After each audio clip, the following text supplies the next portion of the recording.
सभी श्रोताओं को सादर नमस्कार। आज 20 सितंबर 2023 को भाजपा प्रदेश उपाध्यक्ष आदरणीय रश्मिधर सूद जी ने लोक निर्माण विभाग विश्राम गृह सोलन में एक प्रेस वार्ता आयोजित की। विषय था लोकसभा में पारित महिला आरक्षण बिल। नमस्कार। आज की प्रेस वार्ता को संबोधित करेंगे हमारे पार्टी के प्रदेश के उपाध्यक्ष माननीय रश्मिधर सूद जी, और हमारे साथ वर्तमान अभी तक नया मंडल नहीं बना है, पूर्व की महामंत्री हैं अपनी प्रियंका अग्रवाल जी सोलन से, मेरे से परिचित हैं, मेरे पास प्रवक्ता का दायित्व है। और विषय है आज हमारा जो महिला आरक्षण प्रस्तावित हुआ है, उस विषय पर आज की प्रेस वार्ता है। और इस प्रेस वार्ता में हमने मुख्य तौर से युवाओं को भी बुलाया है, और हमारे युवा मोर्चा के जिला के अध्यक्ष सनी जी आपके साथ आज इस प्रेस वार्ता में उपस्थित रहेंगे। मैं निवेदन करूंगा माननीय उपाध्यक्ष जी से कि वो प्रस्तावित विषय पर। सभी पत्रकार बंधुओं को मेरा नमस्कार। बहुत हर्ष का विषय है और एक ऐतिहासिक निर्णय नई संसद में लिया गया। महिलाओं को 33% आरक्षण का जो बिल है वो सदन के पटल पर रखा गया और आने वाले समय में ये पास होगा, ऐसा हमारा मानना है कि लोकसभा से पास होकर ही राज्यसभा में जाएगा। 128 संशोधन के तहत इसका निर्णय जो है वो लिया गया है। और मैं आपके माध्यम से ये कहना चाहती हूँ कि कानून अधिसूचना होने और परिसीमन के बाद जब ये 33% महिलाओं के लिए आरक्षण लागू होगा तो हमारी बहुत सी महिला शक्ति जो है वो इसका लाभ उठा सकती है। विधानसभा से लेकर राज्यसभा में और लोकसभा में मेरा ये मानना है कि मैं पर्सनली मानती थी कि काबिलियत के आधार पर आरक्षण होना चाहिए, लेकिन परिस्थितियों स्थितियों में कोई भी पॉलिटिकल पार्टी है वो महिलाओं को आगे बढ़ने का मौका नहीं देती। इसके लिए मैं तहे दिल से शुक्रिया अदा करती हूँ भारतीय जनता पार्टी के हमारे प्रधान सेवक नरेंद्र भाई मोदी जी का, और हमारे जो राष्ट्रीय नेतृत्व में हमारे राष्ट्रीय अध्यक्ष हैं जगत प्रकाश नड्डा जी का, कि हम सब बहनों की मांगों को समझते हुए उन्होंने ये आरक्षण जो है उस बिल को लाया है और ये पास होगा। अब गांव की एक महिला जो सरपंच है और वो अच्छा काम कर रही है, आने वाले समय में वो अपनी आवाज विधानसभा में बहुत अच्छे से उठा सकती है, नीतियों में अपना सहयोग दे सकती है, क्योंकि महिला जो भी है वो दिल से कार्य करती है और ईमानदारी से कार्य करती है। तो ये हमारे लिए आने वाले समय में चुनौती भी है और हमारे लिए एक लक्ष्य भी है कि हम समाज में अपनी भागीदारी को और मजबूत करें। मैं आपको एक बात बताना चाहूंगी कि पूरे जो वर्ल्ड है उसमें 6 कंट्रीज ऐसी हैं, Rwanda, Cuba, Nicaragua, New Zealand, Mexico and UAE, जहां पर महिलाओं को उनके चुनावी प्रक्रिया में आरक्षण दिया गया है, और भारत 7वां नंबर पे आता है जो अब 33% देकर महिलाओं की भागीदारी को बढ़ा रहा है। अब हमारी विधानसभा है, इस बार विधानसभा में सिर्फ एक बहन जो है वो पूरी हिमाचल में एक बहन प्रतिनिधित्व कर रही है। सबसे ज्यादा प्रतिनिधित्व जो है वो 1998 में 6 महिलाएं जो है वो चुनकर गई थी। और अब सबसे बड़ी समस्या क्या है, काबिल बहनें होते हुए हमारे देश में और प्रदेश में महिलाएं जो काबिल हैं, जो राजनीति में बहुत उच्च स्थान रखती हैं और आगे बढ़कर अपनी बात कह सकती हैं, उनको मौका नहीं मिल पाया, क्योंकि पुरुष प्रधान समाज अभी भी अपने वर्चस्व की बात करता है। इसीलिए हमें 33% आरक्षण की आवश्यकता पड़ी।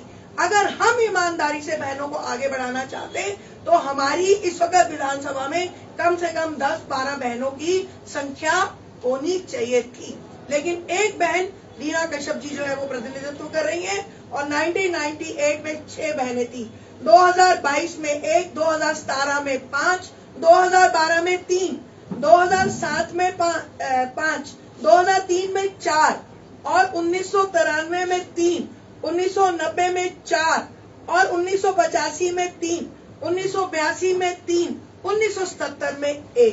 कितनी बड़ी विडंबना है कि इतना महिला 50% महिला की आबादी है और महिलाओं का प्रतिनिधित्व विधानसभा में बहुत कम है।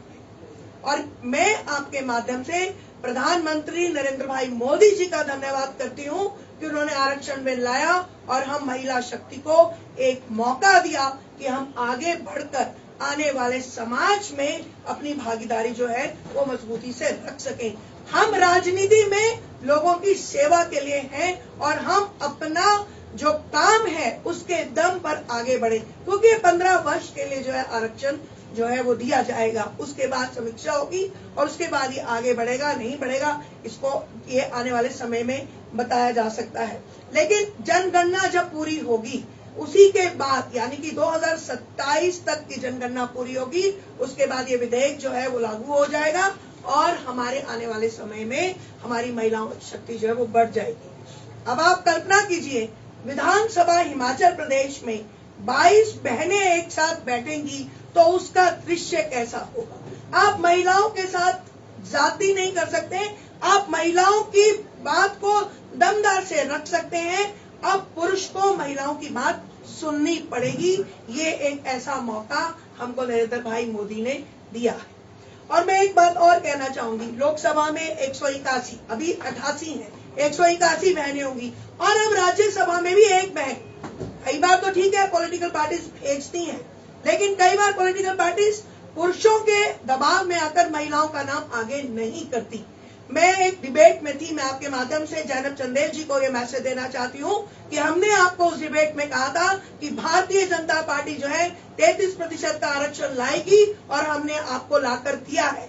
अब आप अपनी पार्टी में भी 33% आरक्षण को लागू करवाएं ताकि आने वाले समय में भी हर राजनीतिक दल की बहन को मौका मिले समाज में समाज की सेवा के लिए अपनी राजनीतिक इच्छा शक्ति को बढ़ाकर आगे बढ़ाने। और एक बात और, ये महिलाओं के लिए शक्ति का मौका है, अपने अंदर की काबिलियत को बाहर निकालने का मौका है। बहुत पुरुष लोग बोलते हैं कि ले महिलाओं को दे दिया तब तो वो बहुत ज्यादा घमंडी हो जाएंगी, उनका जो है वो आचार विचार बदल जाएगा।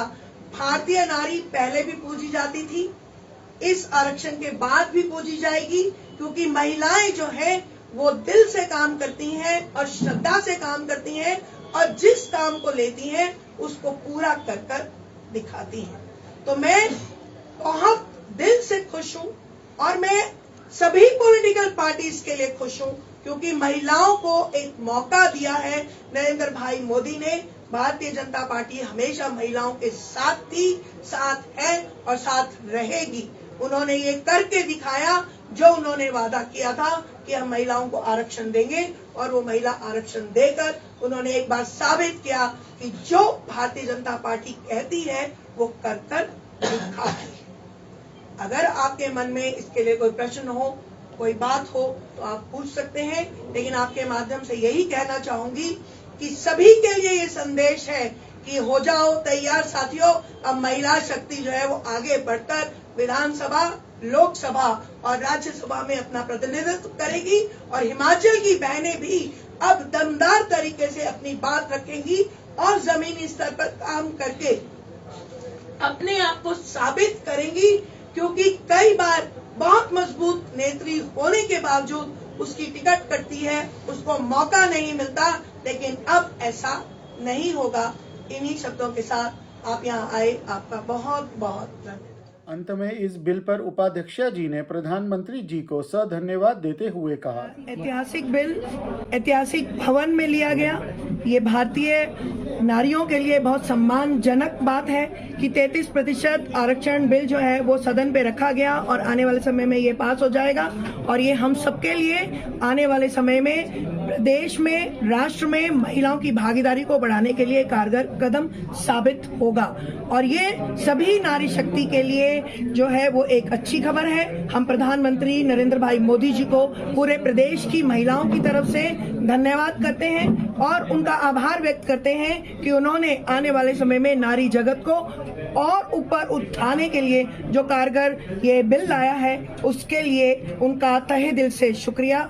और हमारी जितनी भी पॉलिटिकल पार्टीज हैं उन सभी की बहनों को भी बहुत बहुत बधाई, क्योंकि आपके लिए भी आने वाला समय सुनहरा है। आइए मिलकर महिला सशक्तिकरण की तरफ बढ़े और महिलाओं को एक और ऊंचा कदम बढ़ाने के लिए प्रेरित करें।